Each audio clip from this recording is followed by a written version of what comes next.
వారణాసిలో ప్రధాని పర్యటన నామినేషన్ దాఖలు చేసిన మోదీ గంగానది కాలభైరవ ఆలయంలో పూజలు. వారణాసికి చంద్రబాబు మోదీ నామినేషన్ కు హాజరు. ఏపీలో క్లీన్ స్వీప్ చేస్తామంటూ కామెంట్. పల్నాడు జిల్లా వేల్పూరులో ఉద్రిక్తత. టీడీపీ వైసీపీ శ్రేణుల మధ్య వివాదం. రాత్రి పోలింగ్ బూత్లో రెండు వర్గాల మధ్య గొడవ.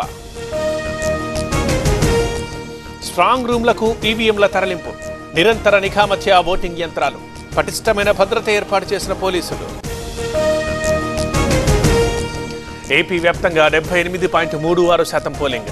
ఉమ్మడి చిత్తూరు జిల్లాలో అత్యధికంగా 82.65%. విశాఖలో అత్యల్పంగా 65.50%. శ్రీకాళహస్తిలో అత్యధికంగా పోలింగ్. ఓటర్లకు కృతజ్ఞతలు చెప్పిన ఎమ్మెల్యే, ఎంపీ. జగనే మళ్లీ సీఎం అవుతారన్న మధుసూదన్ రెడ్డి, గురుమూర్తి.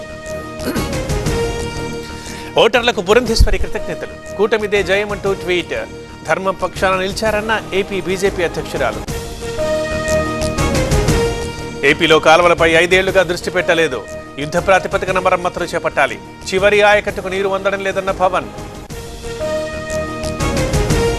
అంబేద్కర్ జిల్లా వల్లూరులో ఉద్రిక్తత. తోట త్రిమూర్తులు కొడుకు కారుపై రాళ్ల దాడి. పోలీసులు రావడంతో సద్దుమణిగిన గొడవ. ఆత్రేయపురం మండలంలో ఉద్రిక్తత. వైసీపీ టీడీపీల మధ్య వాట్సాప్లో పోటాపోటీగా కామెంట్స్. పికెటింగ్ ఏర్పాటు చేసిన పోలీసులు. కాసేపట్లో అబ్జర్వర్లతో సీఈఓ వికాస్ రాజు భేటీ. పోలింగ్ ప్రక్రియపై చర్చ. ఓటింగ్ శాతంపై అధికారిక ప్రకటన చేసే ఛాన్స్. పల్నాడులో అరాచకాన్ని ప్రజలంతా గమనించారు. టీడీపీ కార్యకర్తలు దాడులు చేశారు.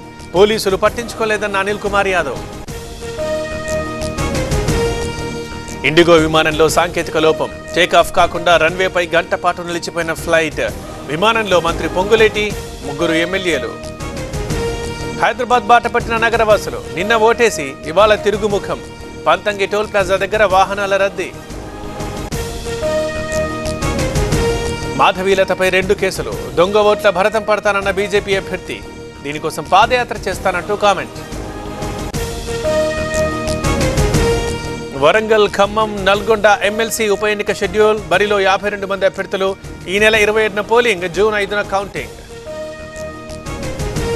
తెలుగు రాష్ట్రాలకు వర్ష సూచన. తెలంగాణలో మరో 3 రోజులు వారం. ఏపీలో పిడుగులతో కూడిన వర్షాలు పడే అవకాశం.